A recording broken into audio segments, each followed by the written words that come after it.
Hey guys, the Explorer of Horror here, the Horror Boy. Welcome back to some more reviews, and back to some more Hellraiser reviews. And today we're getting to, in my opinion, one of the best sequels out there. This is watching it again, it was a really solid sequel. And that, of course, is Hellbound, Hellraiser 2. Now, this is Anchor Bay DVD, but there's another DVD as well. There's the 20th anniversary edition of this movie as well. But I'm pretty sure there are also Blu-rays out there of this now. But this DVD has a commentary, has a featurette, trailer, still gallery. So, has some stuff on it. Now, Hellbound Hellraiser 2, I remember seeing this one not long after seeing the first Hellraiser, so it was kind of a good back-to-back watch.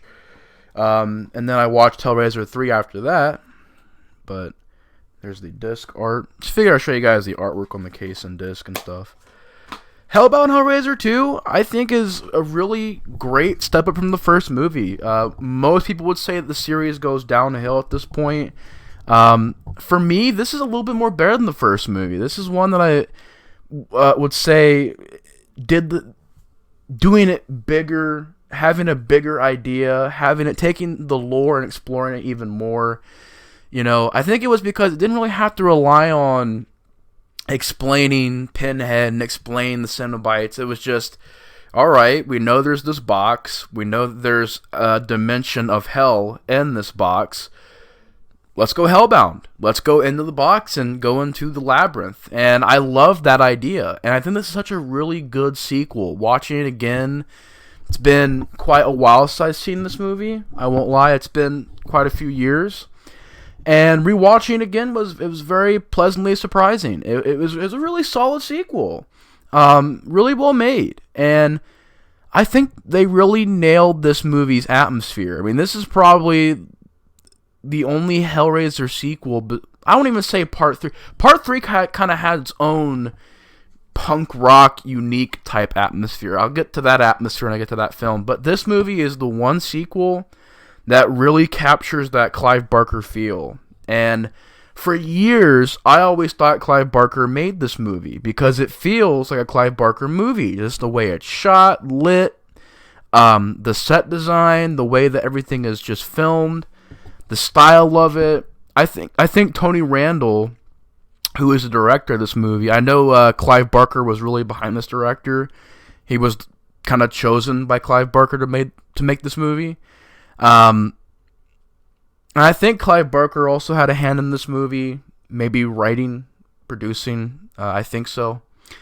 But, Hellbound Hellraiser 2, it's a film that, like I said, directed by Tony Randall, came out in 1980, gets a 6.5 on IMDb, and Tony Randall didn't go on to make a lot of movies. He made Ticks, which is what I've heard about. I've heard plenty of good things about that movie. He made Amityville 1992, It's About Time, and a film called Children of the Night. Never seen any of those movies. I've heard good things about Ticks, though. Heard that was a pretty good little crazy creature feature flick. But this movie, of course, you got Ashley Lawrence coming back. You've got a good portion of the cast coming back to be in this movie again. The boyfriend, I forgot to mention the boyfriend character in the first movie, kind of because his character, and that's a big reason why he didn't come back, because his character really didn't do much in the first movie. I mean, hell, I forgot to mention the character. That actor doesn't come back. Andrew Robinson doesn't come back. But you do have, Claire Higgins coming back as Julia. She's the main villain of this movie, kind of taking over the Frank role. I like that. I love her performance in this movie. And I like how she's not playing the same Julia. She's playing that Julia at the end of Hellraiser 1, that kind of stone cold killer that's doing anything that she can to be with Frank. So she's really channeling that villain side of the character really well done. And I like how she's like, now I'm no longer the evil stepmother. I am the evil queen. I like that piece of dialogue there. I thought she was a really good villain for the film, and the way the makeup effects on her are done was really brutal. And of course, you have Ashley Lawrence in this movie coming back playing Kirsty, a much more prominent role in this movie. She has a lot more to do in this film. It's much more about her character. She is the lead of this movie, whereas the first movie, it was kind of like the main three was Andrew Robinson, Claire Higgins, and Ashley Lawrence. Whereas this one, it really is Ashley Lawrence's. She's starring in this movie.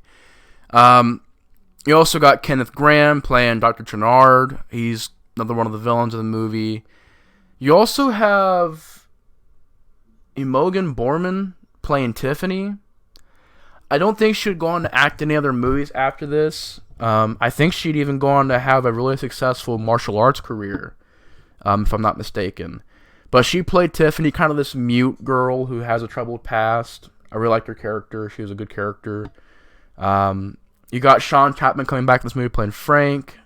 Of course, you have the Cenobites. The same actors come back to play the Cenobites again. You got Doug Bradley come back as Pinhead, which I thought Pinhead in this movie was just as good as he was in the first movie. His dialogue, feel free, explore, What you cannot summon us back to, hell, we're already here. I love the dialogue in this movie. I love the atmosphere once again. And then the plot, of course, takes place right after the first movie. The movie's ending was Kirsty sending back the Cenobites into the box.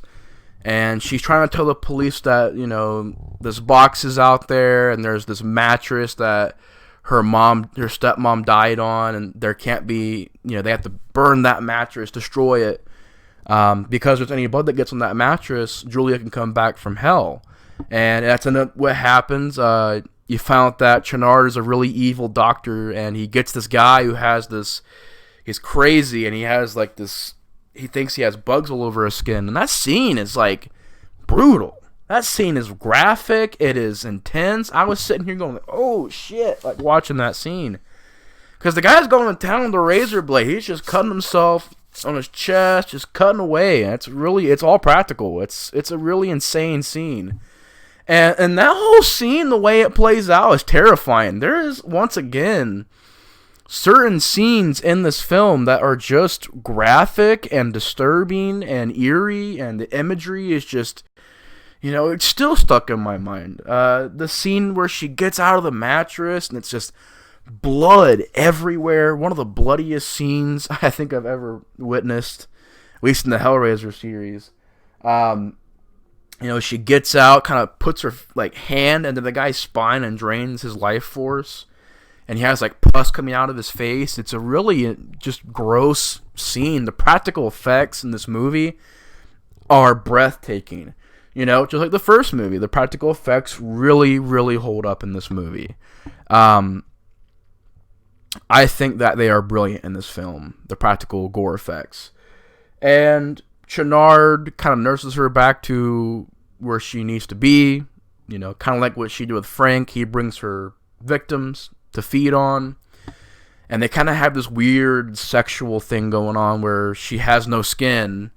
But yeah, he's over here touching her face and attracted to her. I'm like, what the fuck? So you have that going on. And basically they have Tiffany open the box and Pinhead and them come out. And you think they're going to kill Tiffany, but they end up going oh, it's not hands that brought us here. It's desire. And of course they use Tiffany to kind of open the doorway to hell so they can go into hell, and so that Julia can end up finding the god of hell, pretty much. I forgot, was it Leviathan? Or I think it was Leviathan was the god that she referred to, this is my god. The god of this dimension, Leviathan. I think it's Leviathan. But, basically, they go in there, the doorway to hell is open. Kirsty's trying to go back to hell. She wants to go into hell so that she can rescue her dad, because she had a dream that she seen this skinless figure right in the wall, help me, I am in hell. Which is a really iconic scene. That scene is really iconic and really memorable. And she goes into hell along with Tiffany. Tiffany goes into the labyrinth and they meet the Cenobites. And basically it's about them trying to figure out what's going on in hell, how it ticks, avoiding the Cenobites. and really being trapped in this labyrinth and dealing with Julia and dealing with Chernard. Chernard gets turned into this giant demon creature, and it's a really insane looking effect. And it's just like certain scenes that I thought were like, once again, like they felt so Clive Barker. They felt so just like just eerie and disturbing. Like there's a moment where Tiffany, she goes into this like circus from hell type area, and there are these mirrors with like clowns in them, and it breaks. All practical, by the way, all practical, and matte paintings, old school ways to do it with a very low budget and very little time. This movie was made a year later after Hellraiser 1, so it didn't have a tremendously long time to work with here. And I'm pretty sure the budget wasn't ginormous.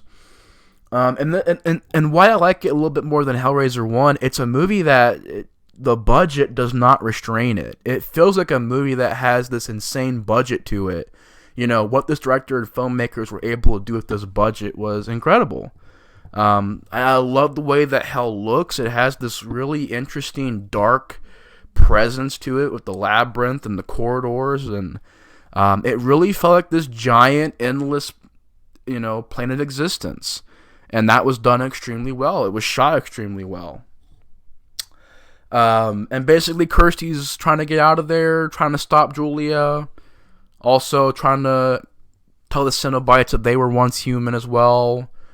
Because the movie opens up with, you see, actually with no makeup on, you see Doug Bradley, and he's opening the box. And you find out pretty much the origin of Pinhead right there, like how he became Pinhead. Very, very cool scene. It was an origin scene done well, because it wasn't like a 15, 20 minute scene. It was, okay, here's the character, here's Doug Bradley with no makeup on. This is how he became Pinhead. That's a pretty cool opening. But yeah, like the movie, it's got some really insane gore effects. The effects in this movie feel like they really, went for broke. They went all out. They made all kinds of cool looking sets, and this really reminds me of how much I love practical set design. Just when you go into the room where Kirsty meets Frank, and she kind of fights him off and sets the room on fire. That whole design of that room, where the theme is like lust, and you see these people under the sheets and they're kind of moving. It's like a very like lust themed room.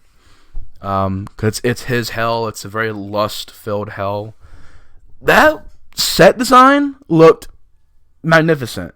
And the set design of this movie, I thought, looked brilliant. The asylum looked dirty and grimy and disgusting. The way that hell looks, when you see that scene where you see their version of their god, they see Leviathan. It's this like floating shape in the sky. That scene, this is 1988. This is a low budget sequel to Hell. Like, it's not low budget, but this is not like a giant budget horror film here. And this scene looks beautiful, where it's this giant thing in the sky spinning, and you wanted to see what it was like. Weren't you curious? And that's when Chernard gets killed really brutally with like wires to the face and stuff. But like I was saying, that scene with the Leviathan thing, that just looked creepy. It looked creepy and just really well done. So I think the effects for the most part look pretty damn good in this movie. The score, I thought the score in this movie was just as iconic as the first movie score. Hell, the theme song to Hellbound Hellraiser 2 is the most common score I've heard associated with Hellraiser. The theme to this movie. The way it opens with the orchestra and the epic, Hellbound Hellraiser 2. I love the music in this movie. I love its atmosphere. Like I said, it oozes atmosphere. It oozes Clive Barker. And it's really, I think he was really strongly involved in the movie, but he didn't direct it. So, the director did a great job of making it feel like a true sequel to Hellraiser 1. And it probably is like the best quality. Like, my favorite's always been Hellraiser 3. But as far as like the story goes, this and Hellraiser are one of the perfect duo. Like they just go together so well. They're like Halloween 1 and 2. They go together so perfectly. It's just insane how well done this movie's atmosphere was, and how it has that same look and feel as the first movie, done in a great way. A lot of these Cenobites are back, and they look cool still. The gore is on point. It's a vicious movie, very gory film. Definitely didn't hold back on the violence. The story, I would say the story is the one part that kind of I thought was, you know, you could tell that there were some things going with the script. I don't know what was going on exactly with the script, but you could tell there was maybe things going on with like budget constraints, and they had ideas of doing certain things that ended up not happening. I'll say overall the story is pretty well done. I'll get into what I'm talking about in a second, but overall the story is pretty well done. Just an overall badass movie, man. Hellbound Hellraiser 2 is, in my opinion, a step above the first movie. It takes everything the first movie did and explores upon it. You know, adds more to the mythology and the lore of the film. Is this movie absolutely flawless? I mean, there are a few things that kind of bug me. First of all, you have a scene where Pinhead and the Cenobites, you know, Kirsty shows them the picture of Doug Bradley as the human character, and they all kind of change. They all kind of have a change of heart, and they end up fighting. Like they end up building up this fight between the Cenobites and this new Cenobite, you know, Chernard. And I feel like that was a missed opportunity, because you could have had these Cenobites working together, take out this giant foe, and helping Kirsty, and maybe making these Cenobites be like, you know, what happened in Puppet Master. They were once villains, now they're good guys, you know. I don't know how well that would work. I'm just saying I would like that a little bit more than Chernard coming in and just pretty much killing all the Cenobites in one swoop. That was pretty lame in my opinion. I didn't like that. I didn't like how that played out, because it really made Pinhead and the Cenobites look kind of weak. I wasn't a fan of that.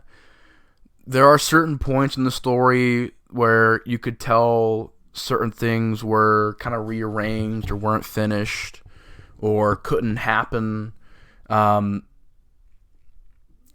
story kind of wanders. It's one of those movies where the story does kind of wander. It's like, it's about them going to hell, and then it's about Kirsty finding her dad, then she can't find her dad, then it's helping out Tiffany, and then Tiffany ends up, you know, rising up to her fear, and, you know, I think one of the only things she said in the movie is, "Oh shit," and that's when they see the Chernard demon. And then it becomes about Chernard, and then like Julia's in there. There's a lot going on in the story of this movie. It's like there's the Julia and his storyline, and then he becomes the main villain out of nowhere. And then there's the Leviathan storyline. Then there's the Labyrinth that's going on. Then you got the Cenobites in there. There's a lot. I think that's what it is. Like it's a lot going on in the story that's kind of hard to get all of it. But this movie, man, I mean, besides those things, it has no other things that bug me. It is, to me, as perfect of a sequel as you can get. And there's a reason why it has a big, giant following. Because Hellbound Hellraiser 2 is, no pun intended, one hell of a great sequel. But anyways, guys, I'm going to go a bit higher with this movie. I'm going to give Hellbound Hellraiser 2 probably a 9 out of 10. I really, really love this movie. It's a solid sequel. If you haven't seen it, definitely check it out.